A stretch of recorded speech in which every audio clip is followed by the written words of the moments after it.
Ramadan ended, but for Zara, the real struggle had only just begun. It was the second day of Eid. The house still carried the sweetness of celebration. The scent of dessert lingered in the air.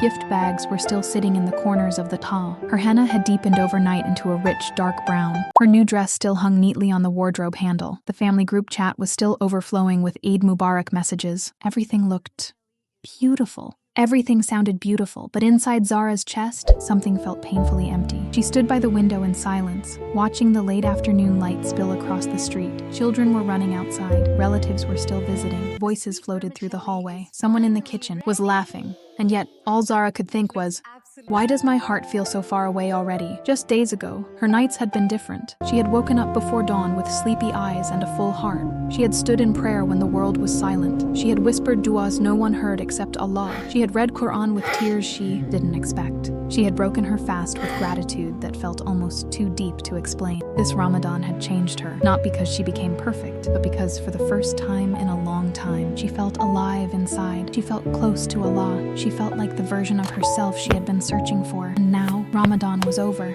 The schedule was gone. The atmosphere was gone. The urgency was gone. And slowly, the softness in her heart felt like it was slipping away too. That morning, she had missed the rhythm she held so tightly during Ramadan. By the second day of Eid, a question had started haunting her. I only good because it was Ramadan? That question broke something in her, loudly, not dramatically. Just the kind of tears that fall when you're scared of losing something sacred.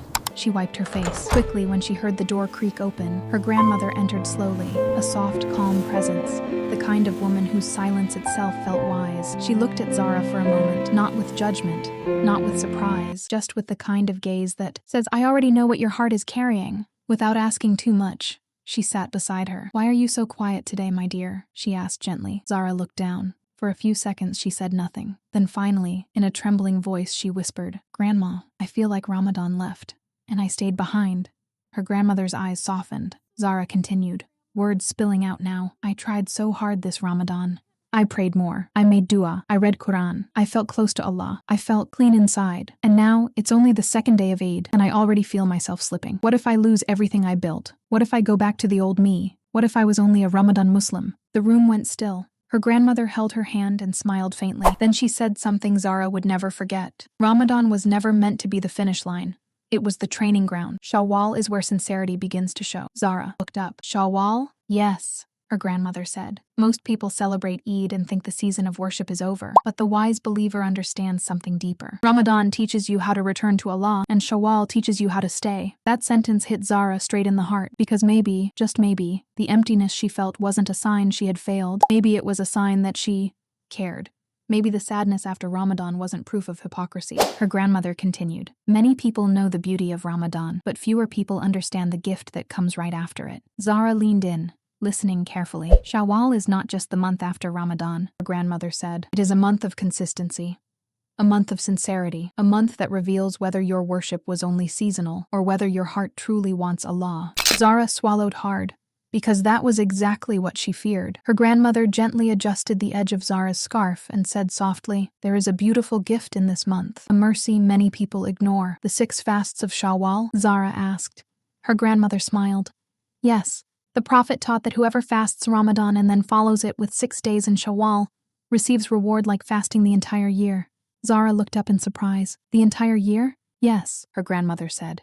That is the generosity of Allah. 1 month of fasting, then 6 more days, and he opens a reward far bigger than we deserve. Zara sat still, because suddenly, Shawwal no longer felt like the month after Ramadan. It felt like a continuation, a hidden mercy, a door still open. But why are these fasts so important? She asked. Her grandmother's face softened. Because Ramadan changes the heart, but that change is fragile in the beginning.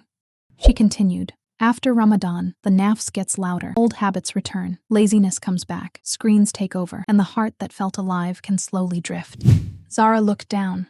That part hurt because it was true. The 6 fasts of Shawwal help protect what Ramadan planted, her grandmother said. They tell your soul, I am not stopping just because the month ended. Then she added quietly, and no Ramadan is perfect. That sentence landed deeply.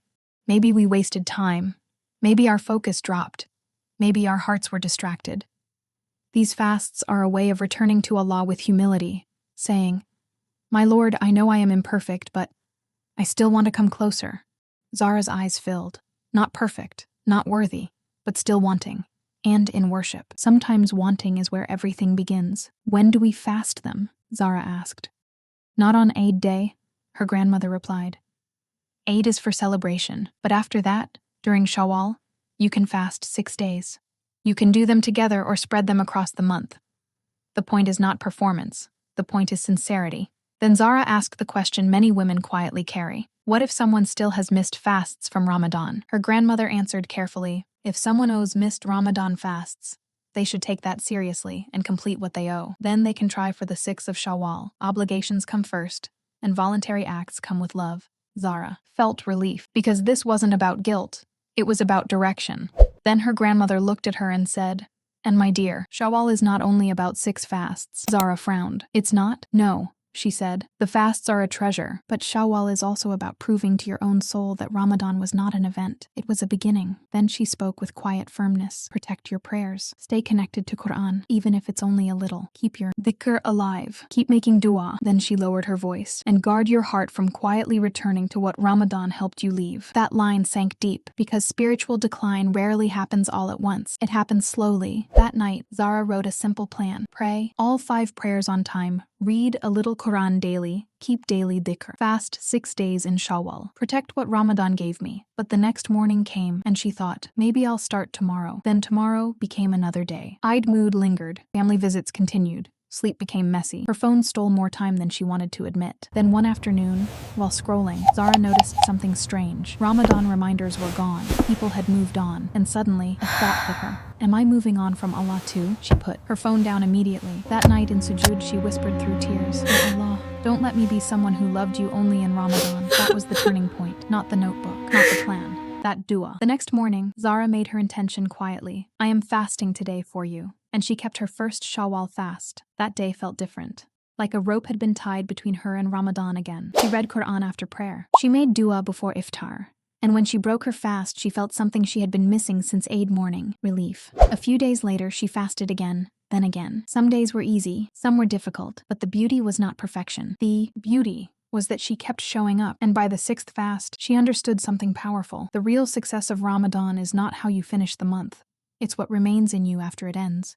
At the end of Shawwal, Zara sat with her grandmother again. This time, she was smiling, a quiet, settled smile. I understand now, she said softly. Ramadan woke me up, but Shawwal taught me how. Not to fall asleep again. Her grandmother smiled and gave her one final lesson. Never build your worship on feelings alone. Build it on loyalty, because feelings rise and fall. But loyalty says, I will pray even when I don't feel emotional. I will open Quran, even if only for a few minutes. I will return after every slip. I will keep walking, even if I walk slowly. So, if you have been feeling empty after Ramadan, if your heart has been whispering, I was better in Ramadan, then listen carefully. The doors of Allah did not close with Eid. They are still open, and Shawwal may be the exact month your heart needs right now. Start with one fast, then another. Protect your prayers. Read a little Quran. Keep your tongue alive with dhikr. And do not let the version of you that met Allah in Ramadan disappear without a fight. Because maybe the most beautiful believers are not the ones who shine only in Ramadan, but the ones who stay faithful after. Ramadan is gone. Ramadan was the training. Shawwal is the proof, and your journey to Allah is still continuing.